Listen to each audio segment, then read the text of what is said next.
Hello everyone and welcome back to Styler Off the Books, the podcast where we turn off the filters from the hair and beauty industry. Today I'm sitting down with Melissa Wright, owner of Allure Beauty Salons, Training Academy and also ABS Allure Beauty Supplies. We're going to get all your questions answered on the recent TPO ban and how to navigate that within your nail business. Melissa has such an amazing story. She's really knowledgeable about the industry and everything she's built with Allure is super inspiring. Nail techs, this one's for you. So it's time to sign out of the salon and listen in. And as always, keep this to yourself because it's time to go off the books. I want to officially welcome you to the podcast, Melissa. Thank you so much for coming on. Thank you. I'm really grateful for it because there's a lot of talk in the nail industry right now. And I would like your help to answer a lot of questions that are dancing around. But more importantly, I do want to get to know you and more about your business as well, because you are a really big inspiration to a lot of nail techs.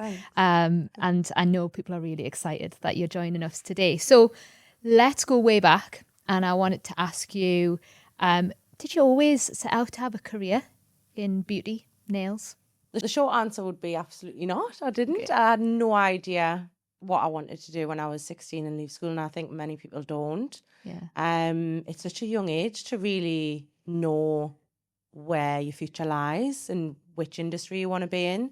So I dabbled around a few courses in college and at the time I was into me dancing and me performing arts, and I went to Newcastle College and did that. Found it wasn't for me. I didn't want to move away from home and things, so I found that wasn't for me. I quit that, and I could see my mum getting a little bit worried and thinking, is she going to quit every course she does? What's going to happen? Yeah. And then I was like, you know what? I just want to do something that, you know, is going to fit all categories because I really don't know what I want to do. So after talking to a few people who are like, go into accountancy, go into business, like it's never going to be something where you're going to regret doing, and it's not totally niche. So you could work, you know, for different corporations or something like that. So I went to then Shields College. At this point I was 17 and I did business and accountancy. And at the time, my mum would have conversations because I'm sure she got a phone call about NEETs at the time, not in education and or training. Okay. So the NEET is like if you come out of school and don't do anything, so you don't do an apprenticeship, you're not in college. And that was either before the business and accountancy course or just after I quit. Okay. And she got a phone call about it. And said, is Melissa going to be doing an apprenticeship? What you're going to be doing? I went for interviews and things. So that's how much I did not know and what I wanted to do at all. But I had a few conversations with my mum and she was like, you need to find something that you really like doing. I remember the conversation in the sitting room in the house and she was like, what do you like doing? Like, I know you like dancing, you've quit that. Now, I know you don't really like, you know, doing, you know, admin, business and things like that. But what is it that you like doing? What is it that you want to go into and enjoy? And I was like, well, I'm going to quit my business and accountancy course now. Okay. And she was like, okay. Here and I was we go. like, but I really like getting my nails done. and my mum was like, well, if you like getting your nails done, why don't you do a nail course? And I was like, but they're expensive and I don't want to do the whole massage thing and go down the route of doing general beauty. Because then you would have to do another 2-3 years and at college and quite often you would have to do all and makeup and everything like that, and that was something that didn't really interest us at all. But nails was something that I loved going. I would be in the salon like getting my nails done, my toes done, and I would just love it. Have and a great time. Right up, I've got that appointment today.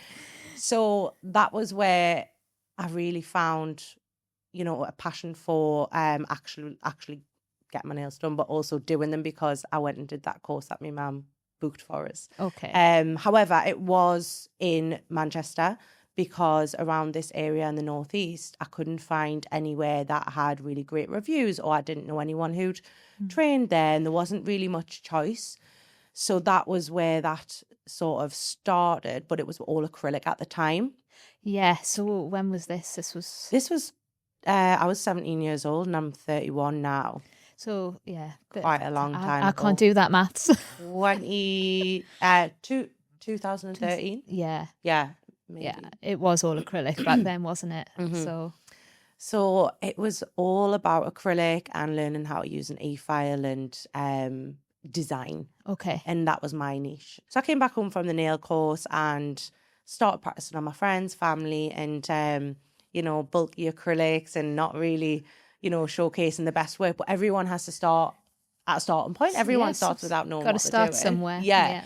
So it was just about getting people in who had 3 hours spare time and taking my time and starting posting online. It was in my mum's kitchen. Oh, was it? Mm-hmm. Yeah. And it really didn't work being in the kitchen all of the time because my mum would need to cook her tea. Do you know what I mean? Yeah. So it would then be going out and doing it mobile and building up. But I've got a funny story, actually. Come on then. So when I was young, I was quite an introverted person. Okay. I didn't really know how to make conversation, but I loved doing the nails. When I was thinking about coming on the podcast, I was really going back in time and thinking of the journey. Yeah. Because I knew you would ask. But it was one thing that popped up was that I used to take my mum out to the houses because I would pull up and nearly drive away. Oh, really? Yeah, because I didn't know what to say. And that was enough to want to potentially pull you away from going in to see the client. Yeah. So I was outside of a house one time and it was a new client from Facebook advertising. Well, not like a advert, but like just posting. And it was someone that I did not know at all. And I was like, I can't knock on that door because I don't know her. You know what I mean? Yeah. I don't know what I say. Did you need like this hype song on or something to like hype yourself up before you went in? It was like just so, because you're only 17 as well. Of course, yeah. So you're doing a mature lady's nails and you don't know what to talk about and you just want to do the nails, but you kind of want to sit in silence. That was something I struggled with. Yeah. At the beginning. So my mum actually pulled up and said, "Don't drive away. I'll come to the appointment with you. What is the address?" And she came in and sat with us and I did the nails and my mum did the talking. Wow. But obviously you grow up. So I was going to say, develops and now I don't shut frontal lobe. Yeah, wow, that's it's really important to hear that because I'm sure there's plenty nail techs out there that struggle with the same thing. Yeah. But I mean, thankfully now I think in the nail industry, it seems that nail techs really love their clients and invest in their clients. And going to see a nail tech. Yeah, it's you look forward to the conversation, right? So yeah. Oh, that's and amazing. I'm sure I did her nails loads of times after that. I was absolutely fine. Yeah. But I think it was just the unknown. I just got major anxiety, couldn't go in. Yeah. So but my mum was there, hold my hand. Bless her. Good old mum. Yeah. So you started off like in your kitchen doing a bit of mobile. Now, how did you know it was time to step away from that? Now, I hear there's a bit of a funny story to this, isn't there? Oh, yes. So, so it was in the kitchen at first. Yeah. My mum and dad did have a conservatory, but we didn't have really the money to do it out and get all the furniture out, and it needed new flooring and things like that. So I was doing mobile at the time, and the travel time, it was becoming an issue because I couldn't get in my regular clients anymore because some people were in Gateshead, some people were in the far end of Newcastle, Whitley Bay. It was like travel time. It's I could have done a few more clients and I was letting people down.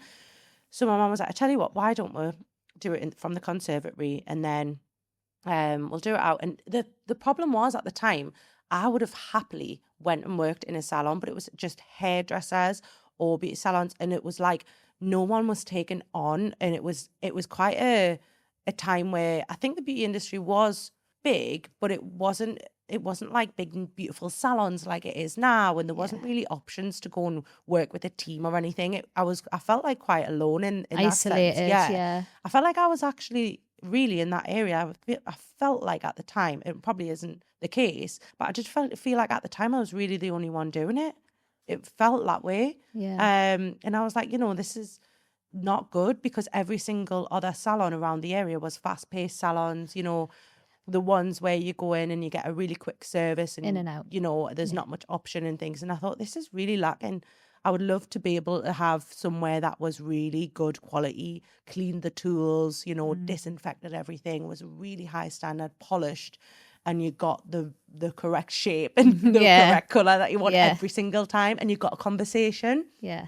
So that was where I sort of started to think, this is really lacking. Like, there's no way for me to work. It was a conservatory, and then it just got busier and busier. And then people started asking for builder gels and things like that. So it was like, okay, I need to invest in more training now. Can't just be an acrylic nail tech. But the funny story that you just mentioned was the time. So that actually was quite a few years. I think I did that for 7 years.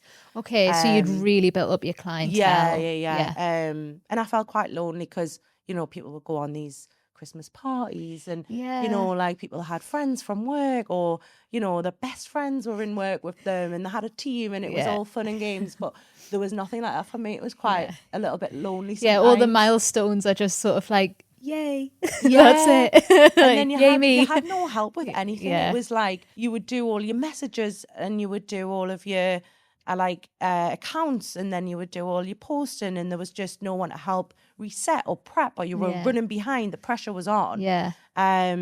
And I would have just loved to be in like a team setting, which is obviously that was the end goal at the time.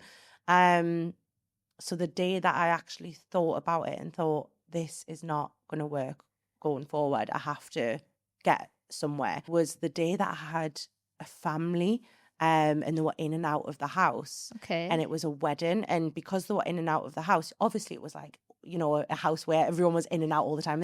Every appointment, they would be in and out and run and grab something from the car. Yeah. The dog got out a few times. Ooh. That was an issue. But the one pinnacle moment was I was working earlier than usual because I think they were in for a wedding. Yeah. So quite a lot of the time the door was flying open and the child was coming in and my dad run down the stairs in his boxers, not knowing I was working early and met with the girl and was like, what the hell?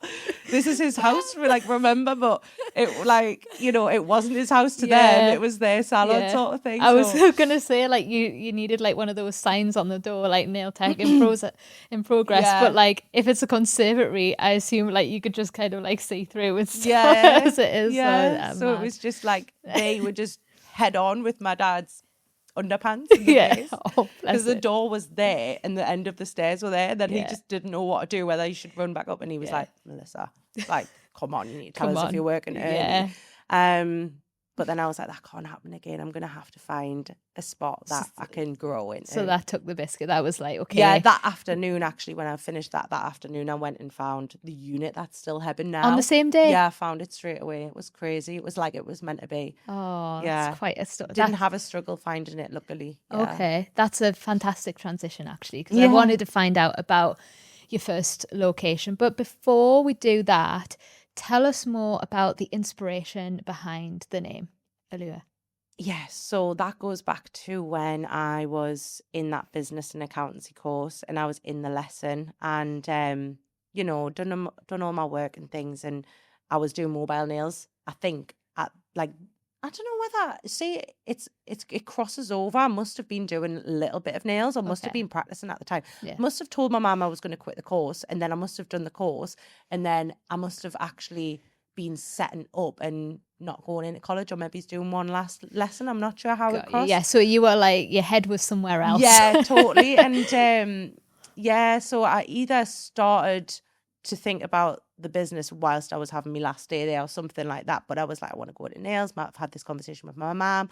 And at the time, the acrylic that was the in acrylic that, I trained with was called Attraction. And I was Googling different languages that would say the word attraction in French. In French, it's Allure. Mm-hmm. So French came up first and it was Allure. And I was like, I love that because it begins with an A. My mum always told us to keep it with an A for the phone book. Yeah, yell.com. Do you know what I mean? Keep Back in the day. But you know what? There's a lot to be said in that. Even like now we talk about like SEO and that sort of thing. But there is an element of, the alphabet certain when you're searching. Yeah. So, yeah. And you should have something that's quite easily said. But I think some people don't know how that's pronounced. Sometimes it's like, is it Allure? Is it Allure? Yeah. Like sometimes I was like, is this gonna work? And I was like, I'm not too sure, but it did anyway. So it certainly has. Yeah. And now you've got lots of different branches to that name, which we will get into, but let's not jump the gun. Mm-hmm. Let's talk about that first location in Hebburn. So you found it on the afternoon after your dad ran down the stairs in his boxers. Yeah. But yeah, tell us about what it was like opening up that location for the first time. Well, the day that I opened, I had a big party with all of my regular clients, invited everyone, and it was like a dream come true, really. It was like, God, I can't believe I've done this. I think I was 24 years old, used every single penny from my savings, my mum and dad's savings. Cost a fortune. And it was like, now I have to make it work. It was like, I didn't know if it was going to work. In the back of my head, I was like, how is this going to pay the rent, pay the, all the different fees that you don't take into consideration when you're opening? You think there's just the rent and the electricity. Oh no. There's your music licenses, your bill, your bins. There's different bills that come and hit you, like your Wi-Fi. You don't think that your phone bill. You just don't think of all the different things. And I was like being hit with these new things, and it's a lot to take in as a 24-year-old, I can imagine. Yeah. As well, you still kind of want to be in your 20s, and you still want to kind of be young as well. But you have this huge responsibility to make this work. Like I remember being invited on like Ibiza trips or something, and I was like, nope, can't pay these bills. You know what I always say, thinking you're in your 20s, you're starting your business, you've been through school, and then you've gone on like a business and accountancy course. Nothing prepares you for starting your own business and all of the unknown things that come with that. And I actually think that needs to change. I think they need to teach more in schools about 100%. Just life and business, taxes and business. Mortgages. Because it just hits you. Inflation. All of that. That's really exciting. Now, you've mentioned that there was this big party, so it certainly wasn't a soft launch. Would you say that whilst it cost a fortune, there was like benefit in like being like, big launch, this is the salon, versus like soft launching it? Yeah, because everyone comes and takes pictures and posts on social media, and that's the power in it, isn't it? You want to make sure that the word is out there, so you don't have them days where you're worrying. But I definitely think inviting as many people and having, that sense of also like people want to support people and people want to be there and celebrate. If they've been there from your mobile days, they want to see, support, and they want to be a part of the journey and growth. So I still have clients now who still go to the salon and still come, who were literally my day one girls. Like I went to the houses when I was 17 and they still come now. And like we've had babies, we've had weddings, we've had engagements and, heartbreaks along the way. And it's just a beautiful sense of community in that area as well. So strong. Yes. In my area is really like Hebden is so everyone knows everyone. And it's just like, I think also what I was going to say was like, even if you're tired and things like that and you don't do your best work or something, that was one thing where every single client had my best work because I always thought this community in this town is so small that if I do one bad thing or one bad set or a nail breaks, I would be so good because I know someone who I know would know about it. So I always made sure that because it's such a small town and everyone knows everyone and it is a strong sense of community, everyone knows who. I mean, I would post a picture and someone would know whose nails those were. Oh, it's crazy. They'd go, those Nadell's nails, like one of my clients. And I'd be like, how do you know? Oh, that's her style. And they don't even know each other, but they know each other through getting their nails done sort of thing. So I would always make sure that every single thing that I did was the absolute best every single time, even if you were feeling under the weather or I'd have a migraine sometimes of concentrating and I would have this little thing in my eye of doing really intricate designs. I don't know whether you've ever had a migraine like that before. I've had a couple. And it's like flashing. Oh yes. I've had that and I was really, really struggling to get through it, and I thought I cannot like muck up this set because she'll know everyone around the area and it's such a small town, you can't mess one thing up because your reputation's on the line every single set. Oh, that's so smart that you thought that way. But hopefully having this community of clients and then being your loyal clients that you would maybe have that level of honesty there. Like if there was a nail that just didn't look right, you can just be like, you know what, I'm going to redo that for you because she knew I was struggling. One of my clients, she was like, Mel, you don't have to, like, it's not life or death, don't worry. And I was like, to you it is. To you it is, I can't let you leave with that. But it was a really small set. And I said, if this is not right, because I physically can't see right now, if this is not right, please come back tomorrow and I'll be okay. Yeah. And I'll redo it for you. What the best nail techs do. Yeah, I couldn't allow that to be a thing, When you first opened that location, what was it like growing a team? Because you're now are you a team of 8? Team of 8. We've had more, Okay. we've had less, and it's a really strong, talented team at the minute who see the vision and the end goal, and they are building with me, which is so beautiful. They are all super passionate about the brand. Mm-hmm. I think everyone who's like part of the ABS team now, they are like me in the sense of like they know where it's going and they see the back end and they see the achievements and they see what we're doing. Yeah. But they've also seen from the days that we just had a singular nail file.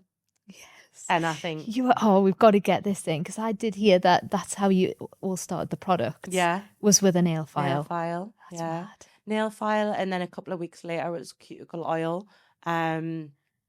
Because it was just something that we were constantly like finding, that would order a nail file, then the next batch they weren't gritty enough, then the next batch, you'd order them and they weren't the same each time. Right. So we're like, okay, what do we do here? Do we try something else? Do we, try and find our own? It was just one of them things that wasn't consistent all of the time. Sometimes you'd have your favorite cuticle oil scent and it would be discontinued. It would be out of stock. And the clients are like, I really want the mango. And I'm so sorry, I just don't have control over their stock levels. And then I thought, we need to have control over this. We need to have control over the quality and also the actual stock and making sure it doesn't get discontinued. If someone really likes the strawberry, then I'm going to always have the strawberry in. So it's kind of like that at the beginning. I mean, what you've done there is you've seen a problem and you've pivoted the business in a certain direction to overcome that. And we will get into the problems and challenges that come with launching, a product line a little bit later on. But I do want to touch on the fact that you do have a second location as well now in Jesmond. Was it 2023 you opened that? And that has quite a different vibe, doesn't it? So can you tell me like what the motivation was for opening up the second location and what's the vision there? Jesmond was never in the plan. It was more that we didn't have the means or the space to expand Heben. We were growing our supplies brand to the point where in Heben there isn't space to have the deliveries coming in, the pallets and things. Yeah. But we weren't at a point where we could really just go and have a unit and a warehouse, because that would be too big of a step.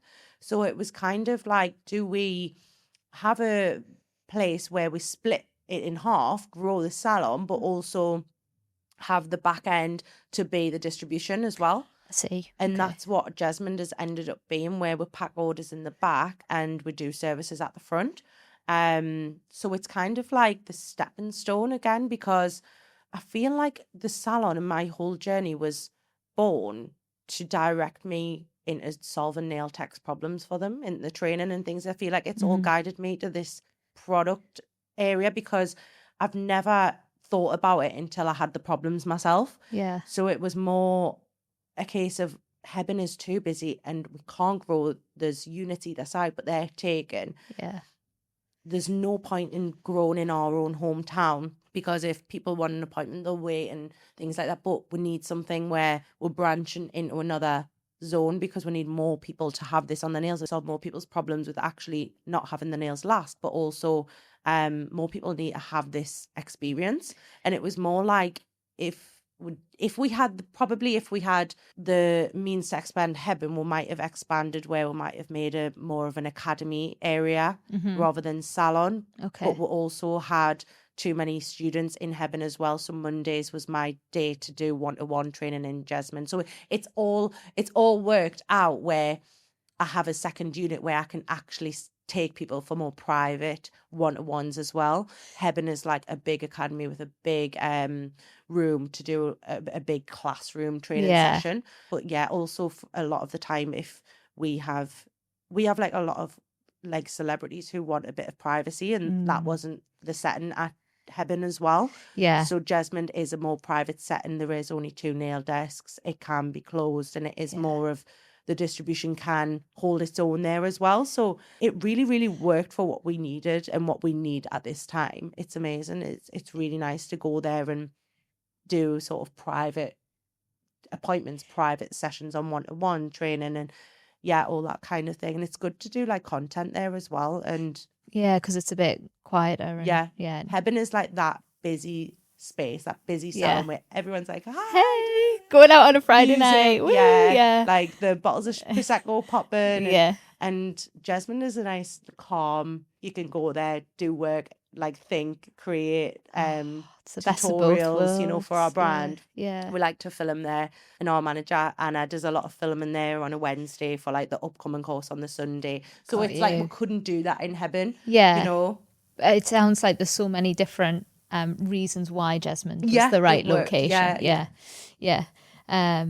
That's so good. I do want to just touch on sorry to jump back to the Hebben location, but that is where the Allure Beauty Academy is, right? Yeah. So you're training the next generation of nail techs there and supporting the existing professionals. And I want to transition to talk a little bit more about training and education now. So what would you say the key differences are between training in services and training to be an educator? Yeah, so training in services, it's all about refining your craft and making sure that you're working safely and you know how to do a set of nails inside out initially when you're a beginner. Knowing how to teach is a little bit of a different ball game because you have to know how to construct a lesson plan and know what your key objectives are for that day and how to actually explain certain topics, knowing how your learner will take in information, finding out their background, knowing their goals. Like it's a different ball game thing. Yeah. But teaching is something I really love. Like it's something that I've got better with time. So if someone in the audience and watching this was thinking, I want to be a teacher, but how would I even start? I would say workshops and one-to-ones would be the starting point. Like never think, oh, I need to have a big class of students. I need to have 3 or 4 people there.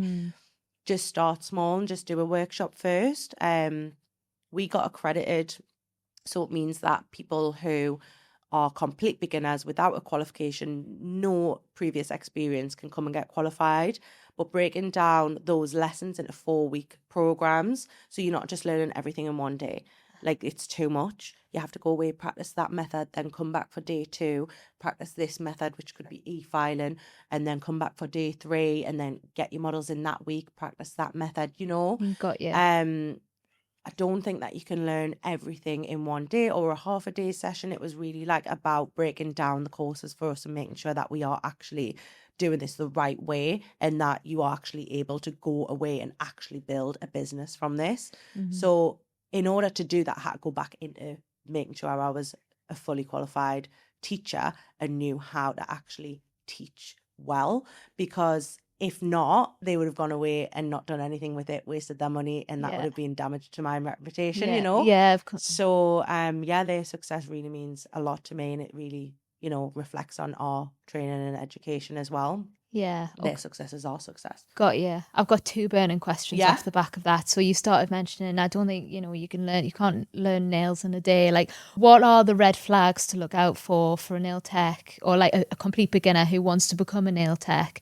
What should they look out for when they're looking for a training academy of some sort? Well, definitely a program. I think a 3-week offering, a 4-week offering.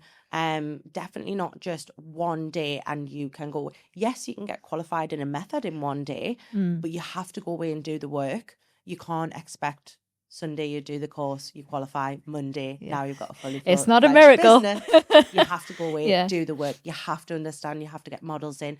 But a red flag would be just learning everything in one day or a combined course in one day. Just do your methods slowly. Learn one method first, go away, get 5 models in, learn this second module. It could be, now we're going to learn how to work with Builder Gel.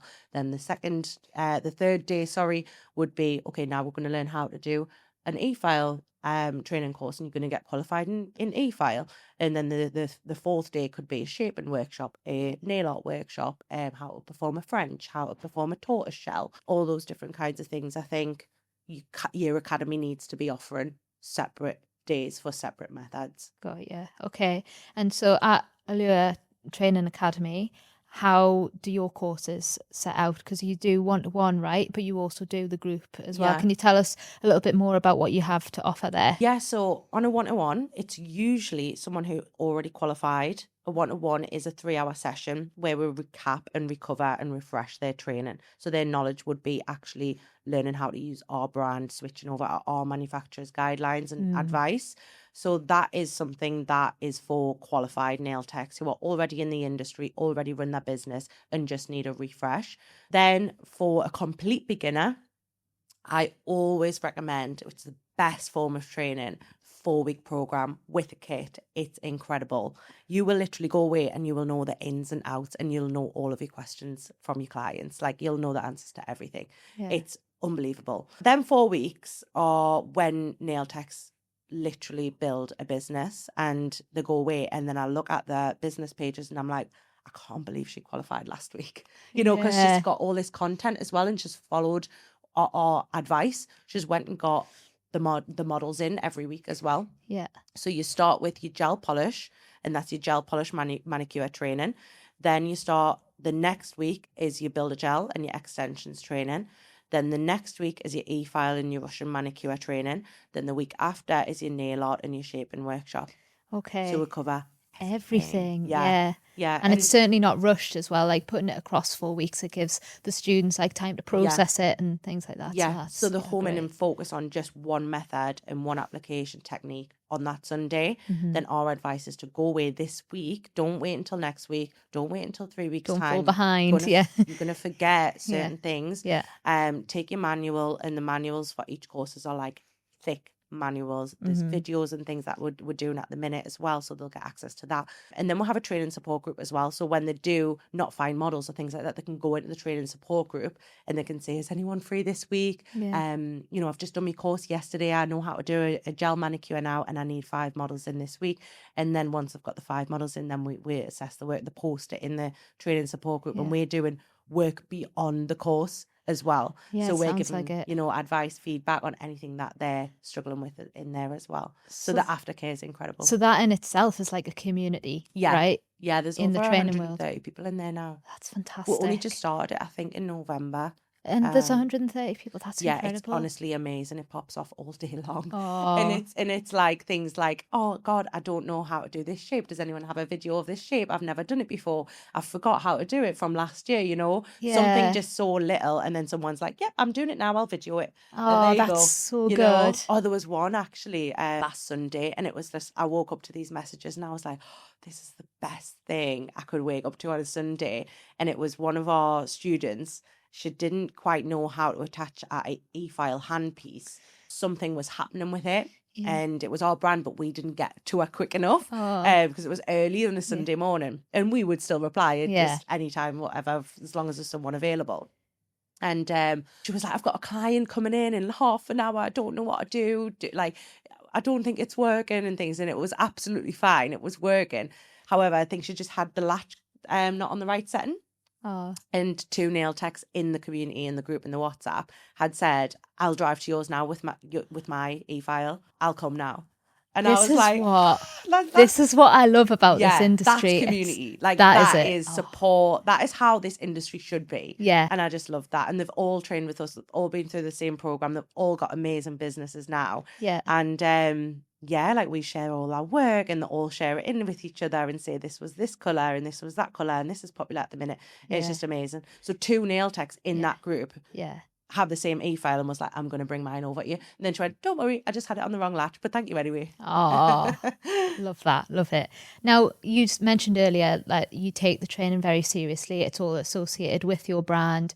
You put a lot into your students, but I do have to ask, because I think a lot of people will be wondering, have you ever failed anyone? No. So we would, but it wouldn't be classed as a fail. It would be like an ongoing progression program. So we would just say quietly at the end in private, would you just stay behind? We'll have a little chat and see where we can go next, because we can offer you next week and come in again. It's completely free. We'll just work again and again to get the standards there. But quite often, if we spot someone falling a little bit behind on a course, we'll spend a lot more time with them. Sometimes everyone's in different sort of periods where they might have actually done some nails in the past before and different backgrounds. So someone might have been setting up a business, but they might have never qualified. So they might have had a little bit of, so we don't need to put loads of focus on them. They know what they're doing. We're just cleaning up their work. Yeah. Someone else might really, really have never worked with builder gel before, but that's why we always say start with gel polish. Get used to that first and never just go straight onto a builder gel course, Yeah. Start with your manicure, start from the beginning, get the fundamentals, and then move through the ranks. But with this one particular student I'm actually thinking of for your question, we just give her loads and loads of energy on that day and loads of, positive reinforcement and showing a few more demos, and she got it. But we were going to put her on the progression program and say, why don't you come back again next week, completely free of charge, come again and we'll work on with you again, because it just wouldn't happen. It just couldn't happen. We're going to get you to that standard. Yeah. But there is times where you do question and you think, is this going to be for them? Yeah. But we can't let them leave, not the standard that we want and we want to reflect our business from as well. But you do it in such a positive way. Yeah. Rather than you failed. No, you don't do that. Would just be in a private setting, one-on-one, and we'd just say we're just going to do a little bit more progress on your application techniques, and we're going to show you again, and then we're going to also send you videos, and then we're going to also ask for feedback from your clients, and then we're going to ask for your work to be sent over. We're going to give you more case studies again, like maybe as standard 5 models, but actually for you, can you do 8 this week? Yeah. Because everyone's different. It's unique, as you say. But it sounds like at your training academy, at least, you tailor it specific to the student, which not everywhere does. I have heard some horror stories, so it's that's good to know that you've got that in place. One final point on training and education is asking the importance of continuing education throughout your career. So you mentioned that you have a course for existing nail techs, but how important is it that you keep in education? So important, because I'm doing that myself currently. Yes. Yeah. You're never going to know everything, but you do need to keep reinvesting. You need to be understanding that the industry changes. 100%. It develops. Products are developing. New ingredients. Ingredients being banned. Knowing how to work with a particular product that might have been changed without knowledge, which everyone struggled with and everyone's seen. We need to be reinvesting in training, I would believe, once a year at the minimum. I am doing that currently at the minute. I'm working with someone overseas online, and I'm following their program, and I'm seeing what I can bring into my courses. And it's so important because it gives you your spark back as well. It gives you remember why you started as well, because even though we've got the brand and the products and it keeps us so busy, I also want to know where the industry's heading and what is going to be coming up and what is going to be requested. So at the minute, a lot of what's going on in the industry is hard gel. The builder gel is not going to stay the most popular forever. It's going to develop and change, and new products are going to be released. Now we're developing a hard gel and we're currently testing an aqua gel. So now I need to understand, I've never worked with a hard gel until last year. So it's new, it's changing, and that's me. I've been in the industry for 14 or 15 years now. And I still invest in my training continuously, and I go and get trained from our lab as well. So I'm always reinvesting and learning. I love learning. It keeps it exciting though, doesn't it? Because you get excited to actually go and put those new methods that you've just learned into place again. You find a little bit of a spark again, and you're not just going through the motions every day. And and you're like, oh, can I try this new Russian method on? And can I try this? And your clients get excited by it too. 100%. Speaking about shifts in the industry and changes, which we're going to really dig into in a second, but how has the industry changed since you started out? Well, it has changed so much. In so many ways, I know, but from back then, it really has, because you don't see me doing many acrylics or even the salon getting requests for many acrylics anymore, but that's all I did back then. So how 14 years, the difference, how that has affected me in my role as well. Obviously now my job is completely different to where I started anyway. But the industry as a whole, I think it changes continuously every year. There's something new. From, I set up my business fundamentally on acrylics, and that really, looking back, I shouldn't have done that. I should have learned everything, and I should have learned every method slowly, not all in one go, but I should have, started to delve in builder gels earlier. I should have delved in gel manicures earlier. Yeah, so then I would have had a little bit more of a broader audience as well for clients who requested those, and not just solely because the minute that acrylic drops off, then everyone changes, and you're it's like stuck. a trend. Okay, well, that's all I know. It's a trend, especially now with social media and people are posting new things that they're doing. That's how things just heat up and get so much traction. Straight away. Speaking of social media, and it was why I reached out to you to come on this podcast, because my feed was just full of nail techs worrying about the recent TPO ban, and I wanted to talk to you about that today and sort of unpick it all, especially for perhaps new nail techs as well. So I've got some very sort of what you might find very basic questions, but I just want to kind of get some clarity on what's going on. So can you just tell us first, what is TPO? So TPO is a chemical. It's a photo initiator, which is in the formula of your builder gel, and is being banned because they've done some tests on rats and found that the testicles of the rats reduced in size. So they thought it could possibly affect human fertility, which I believe, rightly so it should be banned. Yes. Yeah. Thank God our lab that we hired initially and the chemist that we use, they've never used TPO in any of our nail formulas. So we haven't had to reformulate at all. We know our product works without TPO perfectly, but it is a photo initiator. So that helps the gel product cure under the UV light. So it hardens, and it is a really good agent doing that as well. So there has to be a replacement.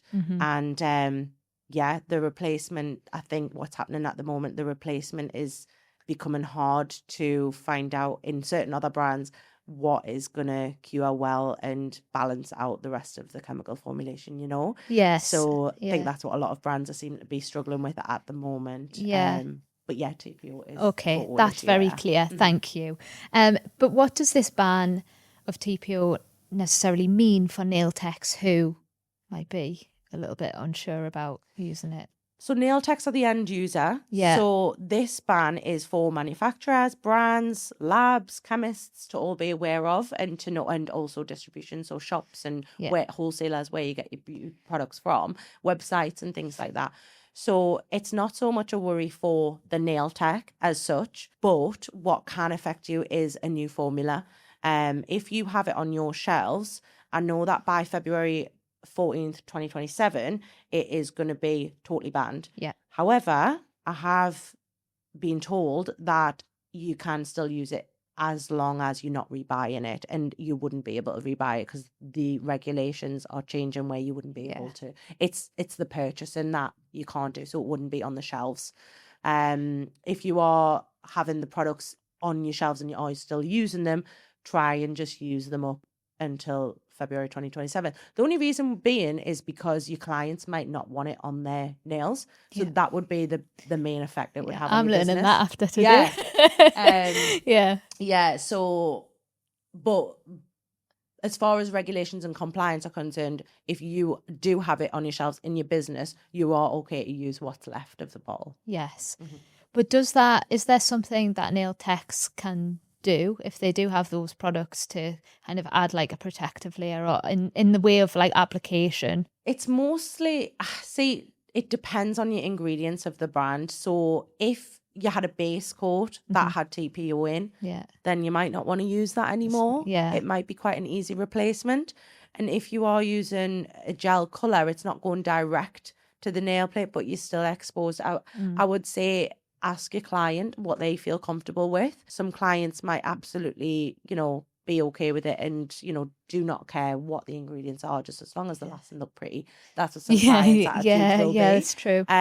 However, some clients will really care. Some clients will say, if something's banned, I do not want it. I mean, especially if it's just banned in Europe. In the UK, it's not banned yet, but it's coming into effect in September. It's not allowed to be put on the shelves for manufacturing. So if you are a store, then it will affect you because you have to get rid of all your stock before Feb 2027. Now, for your products and your stock, it's not a problem, is it not? Because your products are not formulated with TPO. No, so we haven't had to reformulate.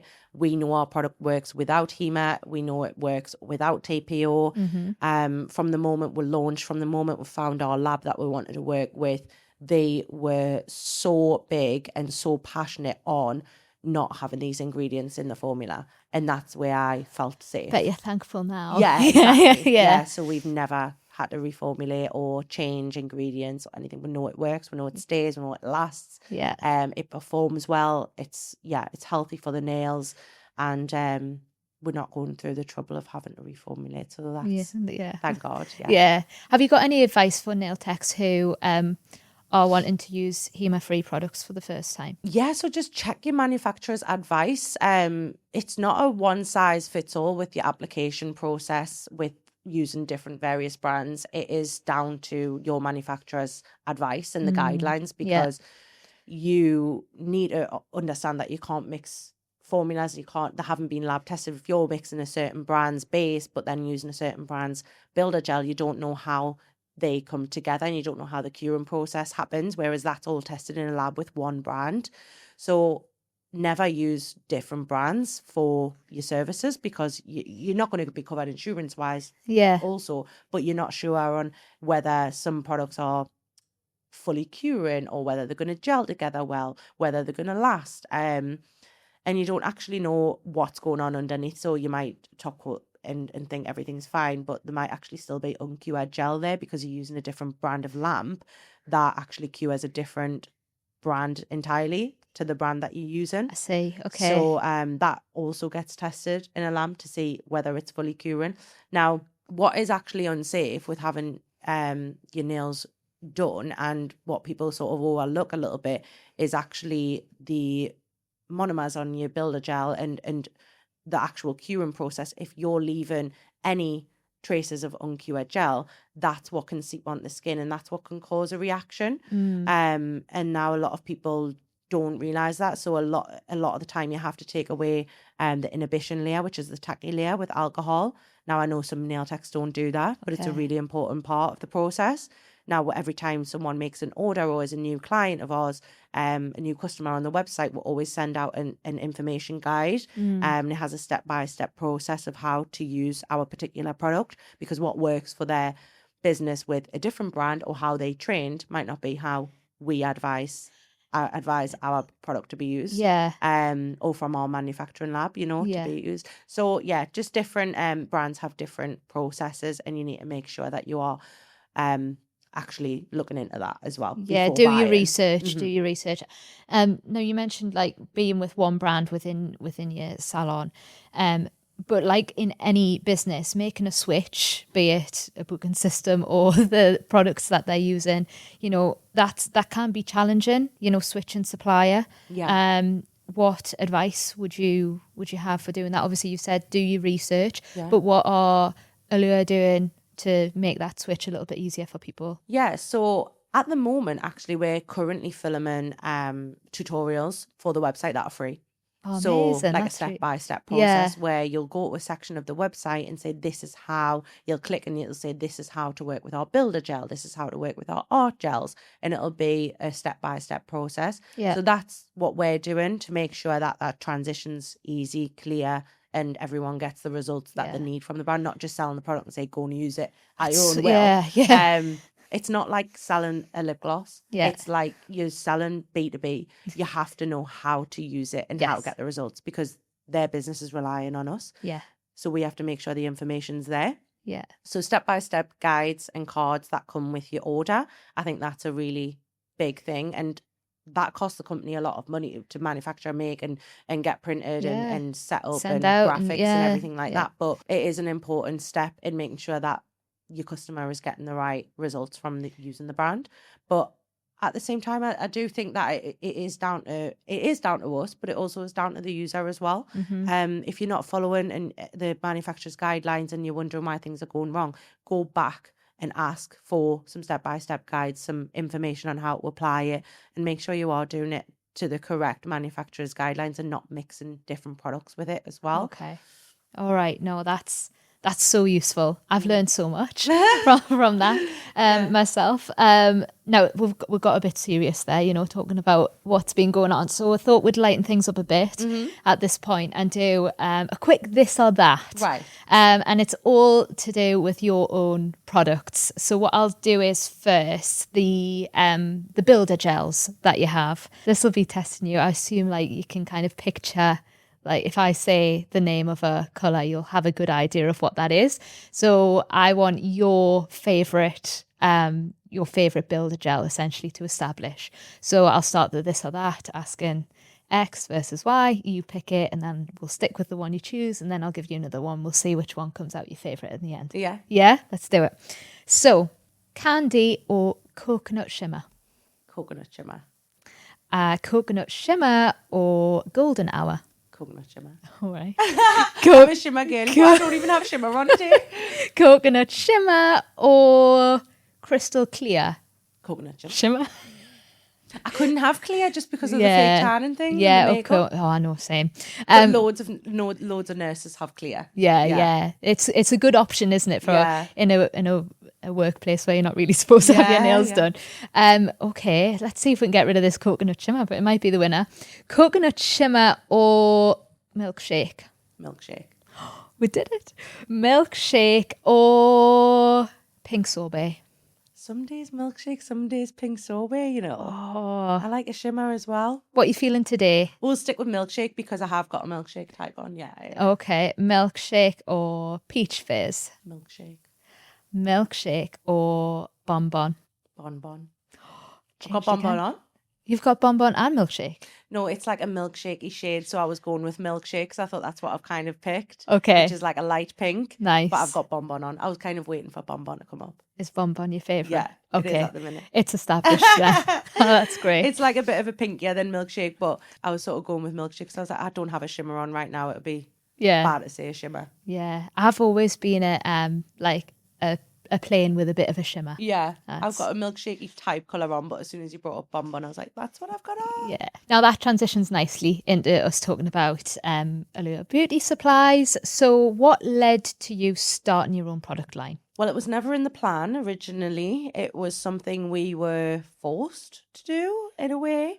But I found a real passion straight away because I realised how much of a problem that we had before the brand, and just making sure that we had high quality products was something that I was really struggling with at the time. Like I mentioned, the inconsistency with certain products, the stock levels, discontinued colours. We needed to make that more of our control. Yeah. It was really difficult at the time because quite a bad thing happened in 1 week of 2021 maybe. We had 30 clients come through the door with allergies. Now that was before our brand. We did not have a singular product in our brand. We were using quite a well-known brand, and I thought if this is happening to us, it must be happening to other people as well. Didn't get any support, and it really it made the business suffer. I'm big on reputation. I thought this was like the worst thing to ever happen. Yeah. We didn't change anything that we did professionally. We did the same thing for years. However, I think a batch that we'd ordered had higher percentages of HEMA in, and that's why I went for a lab that did not work with HEMA because I'm really passionate and scared of it as well. So seeing that, it was like I had a phone call with my manager Anna, and she said, we have seen another one, and I said, take everything off the shelves, do not work with it ever again. She's like, really? Yes, like one allergy is enough, never mind 30 or something. Yeah. Is this in the same week? Yeah, because it was like 2 in one day that came back, then a phone call, then someone else. Yeah. It just snowballed, Yeah. So it was like everyone we'd done in 1 week had basically had the same product on. And bearing in mind, we had 10 nail techs. Yeah. You know what I mean? So it was a busy space. The stress. And a lot of nails that had this same batch on. Yeah. So it was 1 week where we had about, 3 messages on this day, 2 phone calls, then someone else, and then another message. And then it was like everyone had to come in the next week for removal. We took everyone's nails off, asked them to all go to their GP, and said, this is no fault of us. We've never changed anything the whole time we've been operating for, I think we'd been operating for about 10 years from, it was when I was like 27, I would say, I think. Yeah, that day I wiped the shelves clean of everything and ordered a different brand. Okay. Because obviously I hadn't been to the lab, I hadn't had, the Zoom meetings, I hadn't had the samples yet. And it was just at the very, very beginning where it was like calling labs, asking for their formulations, asking for their certificates and, and making sure that we're going to work with the right one. And, a huge cost to the business, a huge, where do we go from here? Yeah. Is it even possible to stay open if this many people are having, but them clients have it's been how with quickly us for many years. How quickly you have to like act as well. Yeah. Because you've cleared your shelves. Yeah. So it was like credit card, boom, different brand, next day delivery. Yeah. Learn how to work with it in the morning, get it on the client's nails in. And we had options for HEMA-Free, we had options. And then the problem started of retention. So that was with that new brand that came in. And it was that we were finding the system just wasn't working. It wasn't really, it was peeling. It wasn't curing well. So there was more issues. However, we worked with it for a little bit of time whilst we got ours. And then we literally got samples and bottles shipped out from our lab where it cost us thousands. And I mean, like, business loans, everything. Yeah. And people don't say that part. Yeah. It's all.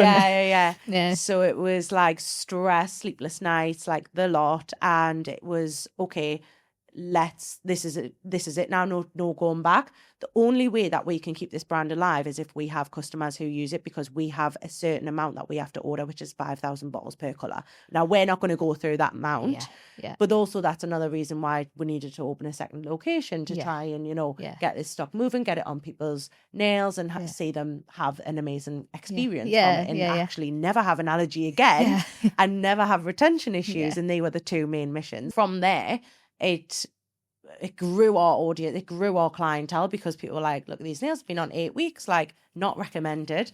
However, but possible. However, then salons are like, hang on a minute, we're having retention issues. I've had allergies, but no one wanted to speak about it, because if we went online and said, we've had this many allergies come through the door, has anyone else?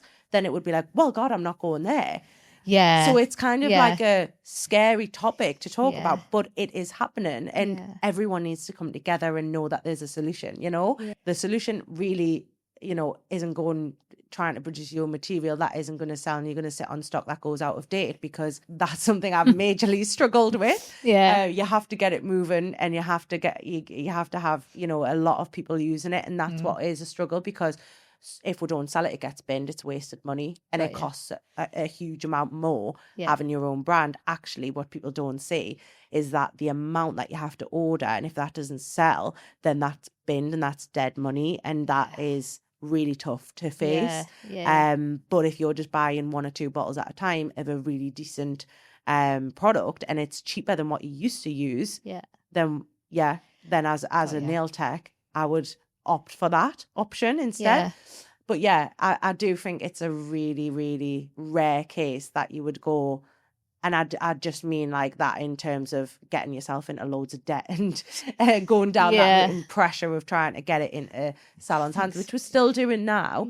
But we now supply over 150 salons that have chose to trust us and ship to Canada and America and Ireland. That's incredible. So people are now understanding that there is a solution. They don't have to go to a lab and spend all this money. But you've just done the work. I've done the hard work. You've done the hard work. I'm still doing it now. Thanks, Melissa. But that was the reason why I was not in a position to really do anything else, because I tried both of those products and they both just didn't work for different reasons. And how many more products would you have tried? I know, and I just lost trust. I just thought I'm gonna have to, and I'm quite like that type of person anyway. Is the problem? I want to fix it myself. I'm sick of relying and spending, and I thought there's no other way I can really keep an eye on the stock levels, make sure we have certain color requests, making sure that it's safe, making sure it lasts. I just want the control in my hands now, because it got to the point where it was just too much on our reputation as well. Yeah. So yeah, that was the reason why it was born. Yeah.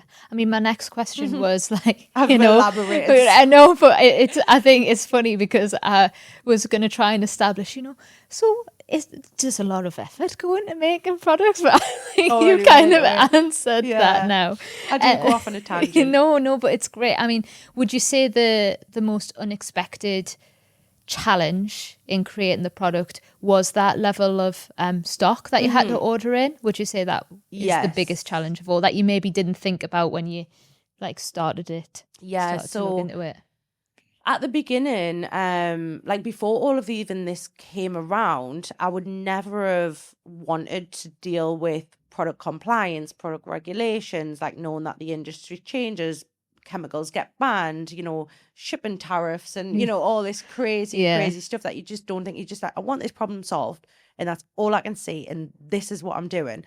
But then you don't think of everything that comes with it in terms of, the dates, the batch codes, the making sure of the ingredients on every single bottle, the SDS sheets, making sure that you're compliant with the UK, but making sure you're compliant with America, but making sure you're compliant with Ireland and Europe. Yeah. Because if you're going to be selling in those countries, you have to make sure. 100%. Yeah. So your packaging has to be right and barcoding systems and all of these minefields that at the time I was like, I just need a product that solves every nail tech's problem in this country right now. But then there was the whole back end of things to learn. But you start and you learn and you have the sleepless nights and you cry and and it builds whilst you're going through them bad times. That's where the growth happens. Luckily I've got a partner who's in manufacturing and he helps a lot. And he was like, just do it. I'll help with what your questions are.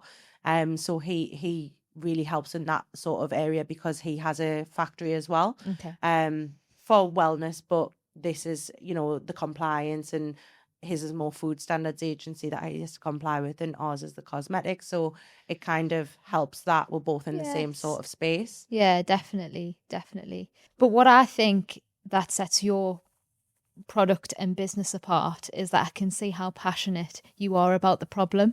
I don't think that if you were as passionate about overcoming the problem, you might have stuck with it and got through it all, Well, I think as well, I always think in hindsight, when you look back and you've if you've seen the road ahead, you might not do it. Yeah. It's kind of ignorance is bliss sort of thing. A little bit of naivety can really go along help. With. Yeah.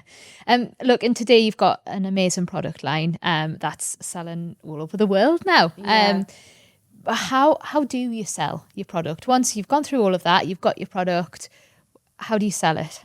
Well, I think the main part is really having students or someone who's struggling with something try it, because if someone comes to us and they say, I've had these issues, I've had that issues, what do I do? I really want to use your product but I don't know how to use it, they need to be trialing it, they need to be seeing how it works, they need to be trying it on themselves. So having a switch over bundle, which is discounted, we do a lot of that. We also teach in the academy and do the kits with our students, so they'll get a kit with their course and they use it and learn with it. So that's a really important part, because at the beginning we were sending them to brands where they were coming back and saying, my new nail business has had an allergy, and we were the ones sending them and recommending certain products that weren't working for their business. So that was where obviously it ties back into they need this problem solved. But at the same time, as soon as we did launch, a lot of those students were like, thank God I've got something I can use and I can go in and trial it. And we do demo days in Wilkins and Stroud wholesalers where we're stocked in, and they have 3 stores, so we show people how to use it in them stores live as well.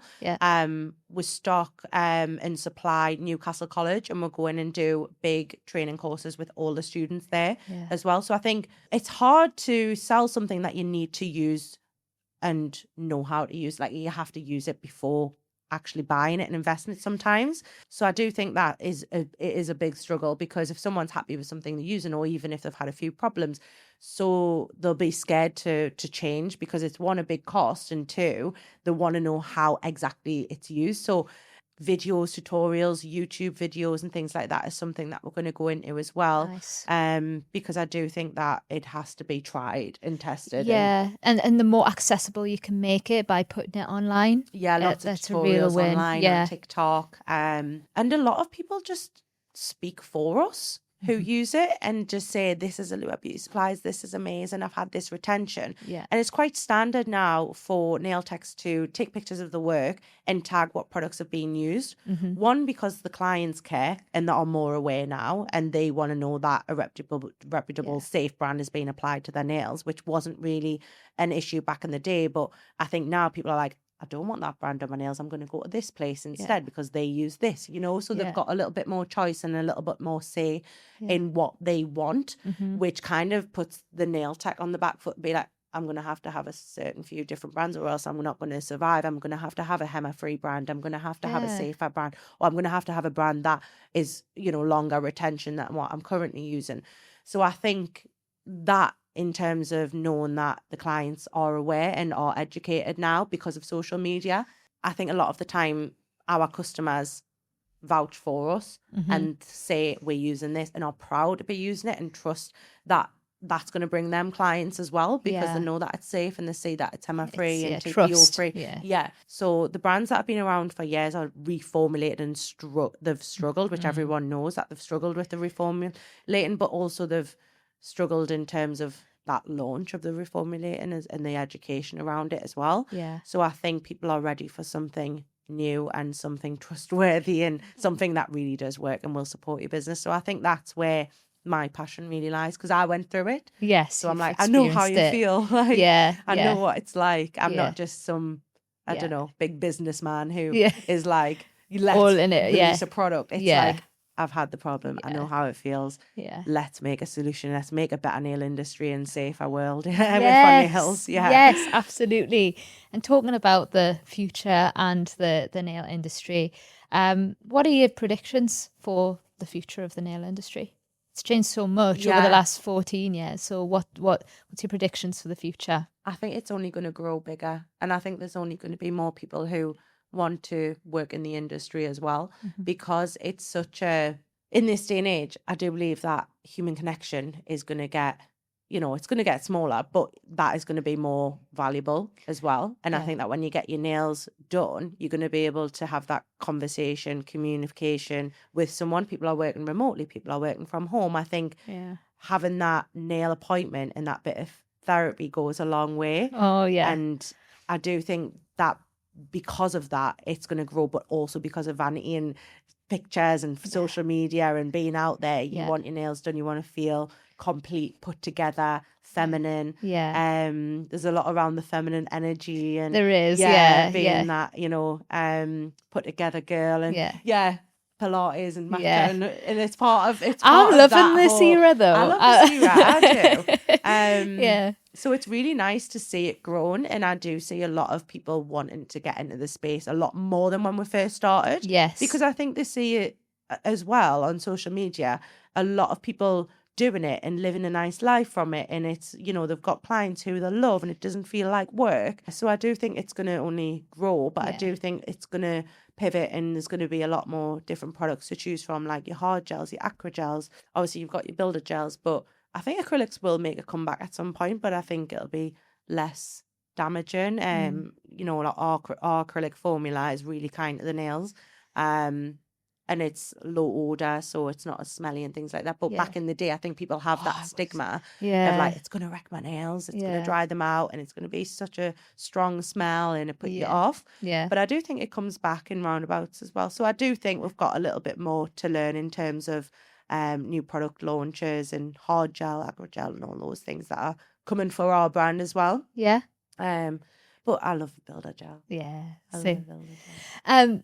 I mean, you mentioned your brand there. What's coming up specifically for Allure? So at the minute we are in testing processes of hard gel and acry gel. hard gel formula is in a little pot, and it's just a little bit more of a thicker consistency, and it lasts a little bit longer if you have certain jobs that you do with your nails, or you're a hard nail person, you need to have them really, really strong. Or you're prone to biting or snapping. And builder gel is lovely for people who have more of a, I don't know, softer on your hands job, like, but yeah, I think there's certain clients who are prone to snapping or prone to lifting and things like that. Hard gel is good for. So we want to develop a hard gel. So we're in the processes of that. It's exciting. Acrogel it's a thicker formula, and it's a little bit harder to work with. But currently I love Acrogel. I've been working with it and I've been trialing it and absolutely love it. But you think it'll become your new fave? It could potentially possibly do, and I think we'll have to do courses on those as well, because I don't think it's one of those products that we would launch and not provide a course or training with how to use it as well. Okay, awesome. I've absolutely loved this chat today, but I do want to give you the opportunity to shout out to those who don't know who you are or the brand. Like, where can they find you and get in touch online? So our website, allurenails.co.uk, TikTok, that's Allure Beauty Supplies, Instagram, Allure Beauty Supplies. You've got the handles sorted, haven't you? Yeah, I think that's them all. But yeah, we're even on Facebook. But yeah, we're always on the DMs. So we're not, one of them brands who doesn't answer DMs. We do answer all the DMs. We've got the Allure Beauty Academy page. But yeah, they can reach us by. And there's like a little box on the website that we've got where you can chat. And it like a chat or inquiry. Oh, amazing. It's you're so well connected with your community, and I really appreciate all of the insights and information you've given us today, Melissa. Thank you. Thank you so much. Thanks for having us.